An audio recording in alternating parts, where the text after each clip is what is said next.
Salut, je m'appelle Nat et la vidéo que tu t'apprêtes à regarder est l'un de mes cours de DCG-DSCG. Ce cours, c'est l'essentiel de ce que tu dois savoir en étant le plus synthétique possible, en vulgarisant et en expliquant chaque concept. Le but, c'est que tu comprennes le cours avant de l'apprendre. Cette vidéo est extraite de mon contenu de formation. J'ai lancé une plateforme destinée à tous ceux qui passent le DCG, DSCG, qui sont en master CCA, ou même qui veulent approfondir leurs connaissances sur la compta, le droit, la finance, le management, l'économie et le SIG. À chaque UE correspond une formation. Cette vidéo que tu vas regarder, elle est gratuite. Tu peux la visionner autant de fois que tu veux, tu peux même la télécharger. Mais si tu veux aller plus loin et t'investir encore plus dans la réussite de ton diplôme, rejoins-moi. En accédant à une formation, déjà tu me soutiens et tu m'encourages à poursuivre dans cette mission pour laquelle j'ai démissionné de mon poste en tant que chef comptable dans un cabinet. Et surtout, tu n'as pas juste accès aux vidéos du cours, ça c'est la partie gratuite. Tu l'as aussi en format audio et en PDF. Mais le plus important, c'est que tu as la possibilité d'interagir directement avec moi. Pour me poser tes questions sur un cours, quelque chose que tu n'as pas bien compris, ou dont tu voudrais juste t'assurer avoir bien compris, pour approfondir un sujet, une digression, un point sur lequel je suis passé un peu vite peut-être, pour corriger avec toi un exercice que tu n'arrives pas à réussir, une correction que tu ne comprends pas ou dont tu doutes de l'exactitude. Parce que oui, c'est quand même rare, mais ça peut arriver qu'il y ait une erreur dans la correction. Et même pour aborder des sujets hors du cours. Comment on prépare une UE? Comment elle se déroule? Quelle stratégie adopter pour réussir le diplôme? Combien de temps y consacrer? Et justement, comment en gagner du temps? Pour faire simple, je te propose de m'avoir comme ton prof particulier, mais aussi comme ton coach, voire même ton mentor pour la réussite de tes examens. On est au tout début de l'aventure. Il y a encore plein de choses qui vont arriver sur ces formations, notamment des fiches de révision. Et tu l'as compris, chaque formation va s'améliorer avec le temps et les gens qui la rejoignent.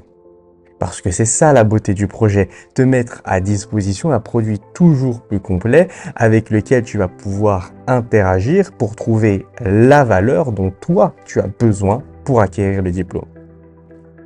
Aujourd'hui, une formation coûte 19,90 €. Ça ne va pas rester ce prix-là.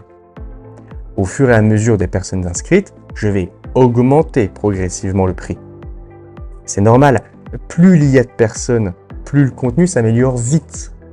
Et si aujourd'hui tu t'apprêtes à regarder la version 1 du cours, dis-toi que sur ma plateforme, non seulement je serai avec toi, mais je vais te donner la version 2, 3, 4 et des vidéos complémentaires que tu ne trouveras pas sur YouTube.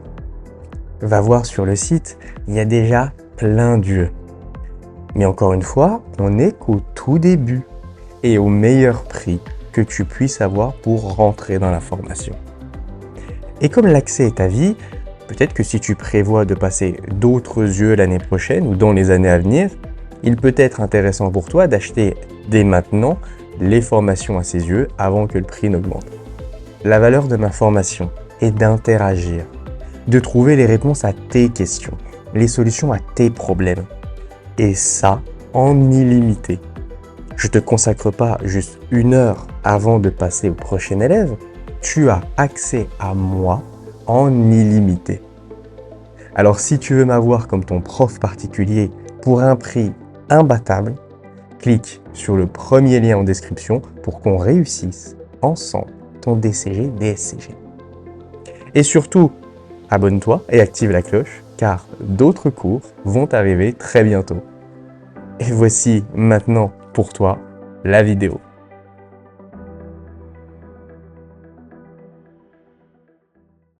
Chapitre 40, la sauvegarde, le redressement et la liquidation judiciaire. Alors lorsqu'une entreprise est en difficulté économique et financière, elle peut recourir à une procédure collective pour l'aider à surmonter ses difficultés. Les deux procédures collectives, c'est la sauvegarde judiciaire, quand l'entreprise elle fait face à des difficultés qu'elle n'est pas en mesure de surmonter, mais qu'elle n'est pas en état de cessation des paiements, elle déclenche une sauvegarde judiciaire. Et le redressement judiciaire, quand l'entreprise est en état de cessation des paiements depuis moins de 45 jours. Dans ce cas-là, elle déclenche le redressement judiciaire. Alors, la cessation des paiements, c'est quoi? C'est quand l'actif disponible ne permet pas de faire face au passif exigible. Donc en résumé, c'est quand ce que tu as ne suffit pas à payer ce que tu dois, et donc que tu n'es pas capable de payer tes factures. Alors attention, tant que la facture n'est pas arrivée à échéance, tu n'as pas à la payer. Imagine que toi tu as une pâtisserie, tu dois 1000 € à ton meunier. Tu as jusqu'à la fin du mois pour le payer. Or, tu sais qu'à la fin du mois, tu ne pourras pas le payer. Donc, ça veut dire que tu n'es pas encore en état de cessation des paiements, mais que tu vas l'être à la fin du mois. Dans ce cas-là, tu dois demander une sauvegarde judiciaire. Par contre, si la facture est arrivée à échéance depuis 44 jours et que tu n'as toujours pas les moyens de la payer, tu es en état de cessation des paiements depuis moins de 45 jours et tu dois demander un redressement judiciaire. Pour entamer une procédure collective, tu te rends au tribunal de commerce si tu es commerçant ou artisan, ou au tribunal judiciaire dans les autres cas, pour demander l'ouverture d'une procédure, soit de sauvegarde, soit de redressement selon ta situation. Le tribunal, il émet un jugement d'ouverture et il rassemble une équipe pour gérer ton cas. Dans cette équipe, il y a un juge commissaire. Lui, il va assurer le bon déroulement de la procédure. Un mandataire judiciaire, il va représenter les créanciers, donc ceux à qui tu dois de l'argent. Un administrateur judiciaire qui va assister le gérant dirigeant et surveiller. Alors il pourra aussi remplacer le gérant dirigeant si le juge commissaire le lui demande. Alors à savoir que l'administrateur judiciaire, il n'est pas obligatoire si ton chiffre d'affaires il est inférieur à 3 millions d'euros et que tu as moins de 20 salariés. Il y a aussi un représentant des salariés. Lui, il représente les salariés. Et il peut y avoir des experts. Eux, forcément, ils font des expertises. Le juge commissaire aussi, il va désigner 1 à 5 contrôleurs parmi les créanciers qui en font la demande. Et ces contrôleurs-là, ils aident le juge commissaire et l'administrateur judiciaire dans le processus. Alors tout commence par une période d'observation. La période d'observation, elle est d'une durée maximale de 6 mois, renouvelable une fois, et elle permet au juge commissaire d'évaluer si la sauvegarde ou le redressement est réalisable, ainsi que de préparer un plan d'action, que ce soit un plan de sauvegarde ou un plan de redressement. La période d'observation, elle prend fin dans 3 situations.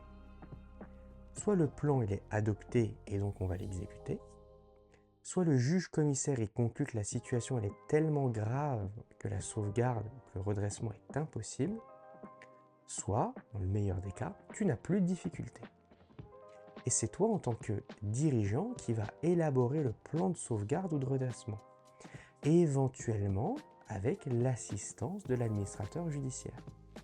Et ça, après avoir élaboré le plan, tu le présentes aux autres organes désignés par le juge commissaire, donc les autres membres de l'équipe.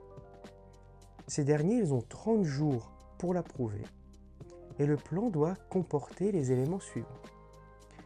Les perspectives de sauvegarde et de redressement, tes prévisions et objectifs sur l'avenir, les modalités de poursuite de l'activité, comment tu vas continuer à faire des affaires, l'état du marché, les clients, les concurrents, la réglementation, etc. Les moyens de financement possibles, qui peut te prêter de l'argent et à quelles conditions, les modalités de règlement du passif et les éventuelles garanties, comment tu comptes payer tes dettes, par exemple en vendant ton four pour avoir du cash, le niveau d'emploi, comment ça va se passer pour tes salariés, et les offres d'acquisition comparées et analysées. Donc, qui est prêt à racheter ton entreprise et à quelles conditions? Alors bien sûr, la période de sauvegarde ou de redressement judiciaire, elle peut susciter des inquiétudes chez tes partenaires commerciaux. Par exemple, Fred, ton meunier, il pourrait craindre de ne pas être payé et donc hésiter à te livrer de la farine.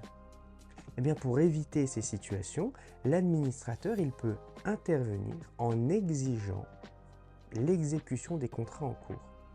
Ça veut dire qu'il a le pouvoir d'obliger tes fournisseurs à maintenir une collaboration si elle est nécessaire à la survie de ta pâtisserie. Par ailleurs, les contrats de travail, d'assurance et de bail d'immeubles, ils sont conservés de plein droit, ce qui permet une certaine stabilité pendant cette période difficile. Par exemple, ton assurance ne peut pas résilier ton contrat. Une fois que le plan de sauvegarde ou de redressement est adopté, le juge commissaire il prononce un jugement d'ouverture qui marque officiellement le début du plan. Cette décision elle a des conséquences importantes pour t'aider à traverser cette période délicate. Déjà, elle suspend toute action en paiement ou en résolution. Ça veut dire que les créanciers ne peuvent plus engager de poursuites judiciaires pour t'obliger à payer ou annuler les contrats en cours. C'est comme si on mettait tout sur pause. Elle suspend toute voie d'exécution sur les biens. C'est-à-dire les commissaires de justice ne peuvent plus saisir tes biens pendant cette période. Elle suspend les intérêts. Donc, les intérêts dus sur les retards de paiement, ils sont aussi mis sur pause. Elle interdit l'inscription des privilèges, sauf pour le trésor public, et le vendeur de fonds de commerce aussi. C'est-à-dire qu'un créancier, il ne peut pas obtenir un traitement de faveur, c'est-à-dire qu'il ne pourra pas être payé en priorité par rapport aux autres, sauf exception. Et puis aussi, elle interdit de payer les dettes nées après le jugement d'ouverture et ne bénéficiant pas de privilèges de paiement, sauf celles nécessaires à la vie courante du débiteur. Donc l'objectif, c'est de prioriser le paiement des anciennes dettes. Par exemple, tu n'as pas le droit de payer la facture d'une nouvelle télévision, ce n'est pas nécessaire, après le jugement d'ouverture. Mais tu peux payer la facture d'électricité parce qu'elle est nécessaire à la vie courante de la pâtisserie. La période suspecte, bien, c'est le laps de temps entre la cession de paiement et le jugement d'ouverture. Elle porte ce nom parce que le juge commissaire, il suspecte que dès qu'il a eu connaissance de son incapacité à payer les dettes, le débiteur, donc l'entreprise, a pu organiser son insolvabilité en effectuant un acte suspect. Un acte suspect, ça peut prendre différentes formes, comme une vente, un achat, un don, un paiement, ou toute autre action qui pourrait compromettre la capacité du débiteur à honorer ses dettes. Par exemple, si tu possèdes une pâtisserie et que tu anticipes un redressement judiciaire, tu pourrais rapidement vendre ton four à un ami à un prix avantageux pour éviter qu'il ne soit saisi par tes créanciers. Les actes suspects, ils sont déclarés nuls, ce qui signifie qu'ils sont annulés. Donc dans notre exemple, ça impliquerait que ton ami serait tenu de restituer le four que tu devais rembourser, et dans ce cas-là, que tu devrais rembourser la transaction. Alors, l'action en revendication maintenant. Ça, c'est une procédure pour faire reconnaître le droit de propriété sur un bien et donc en obtenir la restitution. L'action en revendication, elle doit être faite dans les 3 mois qui suivent le jugement d'ouverture. Donc en résumé, c'est lorsque quelqu'un il réclame le retour de ce qui lui appartient. Par exemple, ta pâtisserie en redressement, elle a un four en crédit bail. Il appartient à la société de leasing qui te le loue. la société de leasing, elle peut revendiquer la propriété du four et demander à ce qu'on lui rende. L'action de restitution, c'est une action en revendication d'un contrat qui a été publié. Par exemple, si le contrat de crédit-bail relatif au four il a été publié, la société de leasing elle engagera une action en restitution.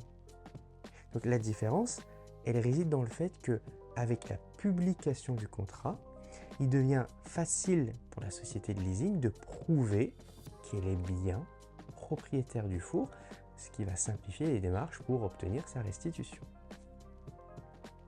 Après le jugement d'ouverture, les créanciers antérieurs au jugement, auprès de qui la société a des dettes, ils ont 2 mois pour déclarer leurs créances, l'argent que la société lui doit. Et donc, ils font ça auprès du mandataire judiciaire, celui qui représente les créanciers. De son côté, le débiteur, donc la société en difficulté, elle établit aussi une liste des créanciers. Et cette dernière, donc la liste, elle est certifiée par le commissaire aux comptes s'il existe.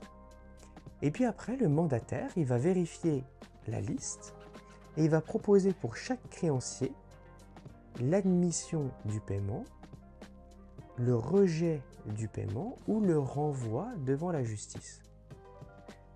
Et ces propositions-là, elles sont soumises au juge commissaire pour décision.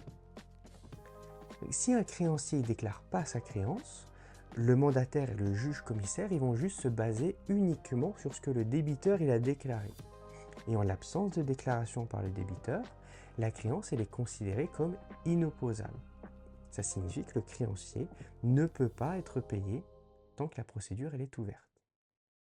Et les créanciers postérieurs au jugement d'ouverture, eux, ils sont payés à l'échéance.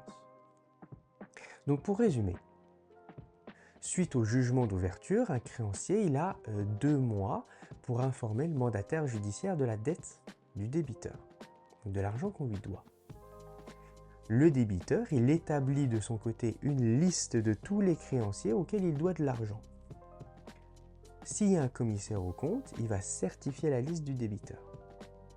Cette liste, une fois qu'elle est certifiée, elle va être remise au mandataire judiciaire. Et ce mandataire, il va comparer la liste du débiteur avec les déclarations de créance des créanciers. Et il va proposer pour chaque dette une issue. Soit on le paye, soit on ne le paye pas, soit on va en justice. Le mandataire, il va transmettre la liste qu'il a annotée avec toutes ses propositions au juge commissaire et c'est lui qui va décider de ce qu'on va faire des dettes. Si jamais il y a un créancier qui ne communique pas sa dette au mandataire dans les 2 mois, eh bien, ce dernier, il se base sur la déclaration du débiteur. Si jamais le débiteur, il indique ne rien devoir au créancier, eh bien, ce dernier doit attendre la fin de la procédure pour récupérer son argent et éventuellement en engageant des actions en justice. Et en attendant, il ne peut rien faire. Celui qui choisit de continuer à faire des affaires avec le débiteur, malgré la procédure collective, il est payé à l'échéance. Parce que lui, il va prendre le risque de collaborer avec une entreprise qui est en difficulté financière. C'est-à-dire que si toi, tu dois 1000 € à Fred et que tu rentres en redressement judiciaire, eh bien Fred, il a 2 mois pour déclarer sa créance au juge et il la déclare au mandataire judiciaire et c'est le juge commissaire qui va décider si tu dois le payer et quand. Et par contre, si pendant le redressement, Fred il te livre encore de la farine pour 500 €, eh bien ces 500 € là, ils sont payés normalement sans nécessiter l'intervention du juge commissaire. Pour les créances salariales, donc les salaires, le mandataire judiciaire, il déclare automatiquement ses créances dans les 10 jours suivant le jugement d'ouverture. Les salariés, ils n'ont rien à faire. Et de plus, les créances salariales, elles bénéficient d'un super privilège. Ce qui veut dire qu'elles sont payées en priorité par rapport aux autres créances. Donc par exemple, si tu es en redressement et que tu dois 1000 € à tes salariés, 500 € à tes fournisseurs et que tu as seulement 1000 € en banque, eh bien tu payes intégralement tes salariés et tu ne payes pas tes fournisseurs. Si le plan de sauvegarde ou de redressement il est manifestement impossible, le juge il peut décider, pendant la période d'observation, de faire vendre tout ou partie de l'entreprise. Donc en résumé, si le redressement il est visiblement impossible, le juge il peut contraindre le dirigeant à vendre l'entreprise. Le plan il dure au maximum 10 ans. Dès qu'il est adopté, un commissaire d'exécution du plan est nommé pour suivre la mise en œuvre. Évidemment, si le débiteur, la société, ne respecte pas le plan, il risque des sanctions pénales. La sauvegarde accélérée. Ça, c'est une procédure qui permet d'obtenir un plan de sauvegarde en 1 à 3 mois seulement. Pour en bénéficier, il faut être déjà dans une procédure de conciliation, avoir un projet de plan avec l'accord des créanciers, donc par exemple un paiement en plusieurs fois, et avoir des comptes certifiés par un commissaire aux comptes ou bien établis par un expert comptable. Puis évidemment, ne pas être en état de cessation des paiements depuis plus de 45 jours. La liquidation judiciaire, ça c'est une procédure visant à mettre fin à l'activité de l'entreprise en vendant tous ses actifs, donc c'est tout son patrimoine. C'est le tribunal qui prononce la liquidation. Il peut éventuellement autoriser le maintien de l'activité pour une période limitée, jusqu'à 3 mois, renouvelable une fois. Et cette autorisation, elle permet à l'entreprise de continuer à fonctionner tout en liquidant ses actifs. La liquidation judiciaire, elle est décidée lorsque la sauvegarde ou le redressement judiciaire se révèle impossible ou qu'il a échoué. Donc en résumé, c'est quand on ne peut pas sauver la société. Dans ce cas-là, on y met fin doucement. Le tribunal, il commence par nommer un liquidateur, chargé de vendre tous les actifs de la société et de procéder à sa fermeture. Le dirigeant, il perd alors tout pouvoir et il n'est plus impliqué. On dit qu'il est dessaisi. Les créances nées après le jugement de liquidation et nécessaires à cette dernière, elles vont être payées à l'échéance. La liquidation, elle est clôturée lorsque le passif est éteint, qu'il n'y a plus de dettes à payer, ou que l'actif est insuffisant pour couvrir les dettes, qu'il n'y a plus rien pour payer.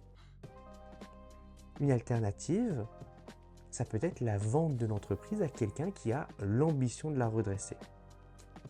C'est parfois une belle opportunité, c'est comme ça que Bernard Tapie, dans les années 80, il a fait fortune.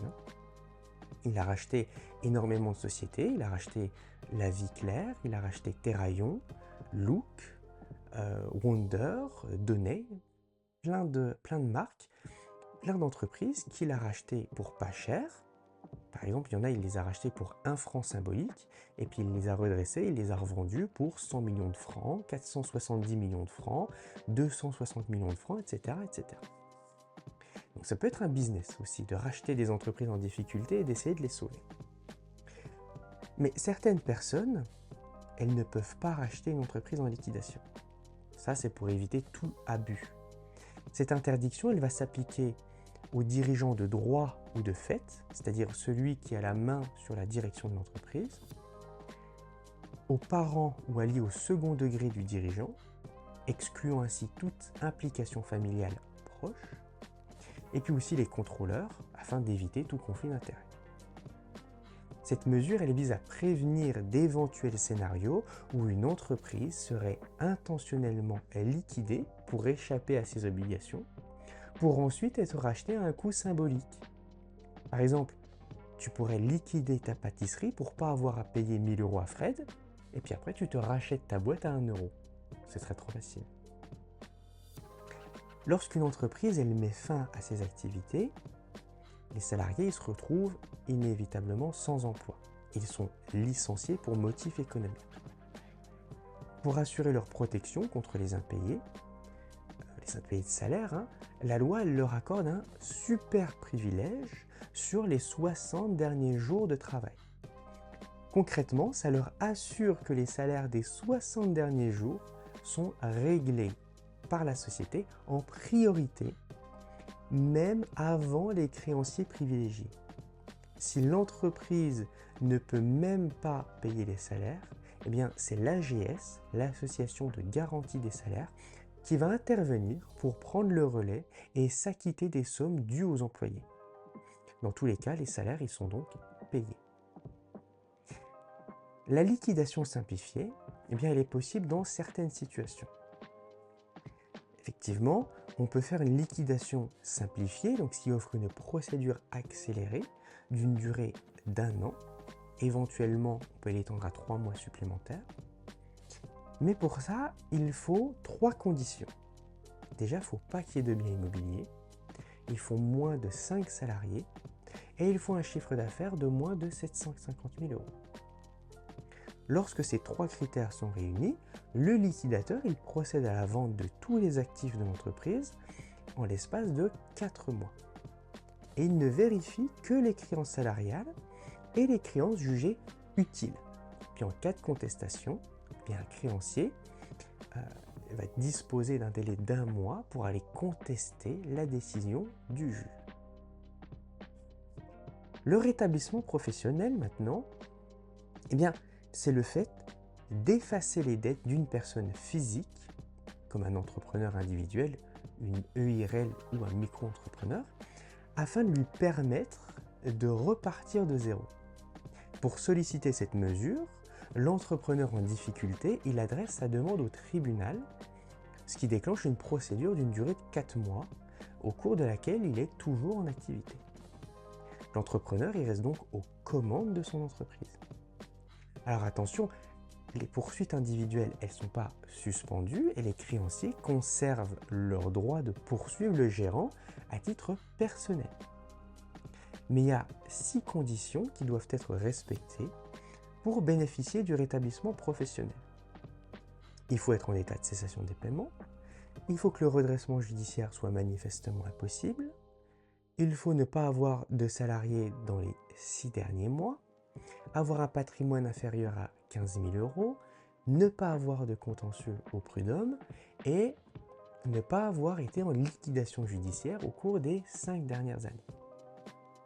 Et en cas de non-respect de ces conditions, de mauvaise foi, d'infraction ou de faute professionnelle de la part de l'entrepreneur, le rétablissement professionnel il est annulé et il est alors remplacé par une liquidation judiciaire classique. Si tu as commis une erreur de gestion ayant entraîné une insuffisance d'actifs, c'est-à-dire qu'à cause de ça, ta société ne possède pas suffisamment de biens pour rembourser toutes ses dettes, tu pourrais faire l'objet de poursuites tant au civil qu'au pénal. En d'autres termes, si la liquidation de la société est imputable à tes erreurs, tu pourrais être condamné. Par exemple, si tu as effectué une commande excessive de farine sans prendre en compte le coût ou la quantité nécessaire, entraînant la liquidation judiciaire de ta pâtisserie, il y aura un dommage, la liquidation judiciaire, une cause, une commande démesurée, et un lien de causalité. C'est la commande qui a provoqué la liquidation. Ces 3 éléments réunis pourraient te valoir une condamnation pour faute de gestion. La faillite personnelle, quant à elle, elle constitue une sanction pénale qui interdit de gérer, diriger, administrer, contrôler directement ou indirectement une entreprise commerciale, artisanale ou agricole. En d'autres termes, la faillite personnelle signifie que tu es condamné à ne plus avoir le droit de diriger une entreprise sous quelque forme que ce soit. Cette interdiction, elle peut perdurer jusqu'à 15 ans. Par exemple, si tu es reconnu coupable de faute de gestion, le tribunal peut prononcer une faillite personnelle, te privant ainsi de tout rôle de direction dans une entreprise pour les 15 prochaines années. La banqueroute, de son côté, ça représente une peine, une prison et amende, visant à sanctionner un comportement ayant conduit à une liquidation.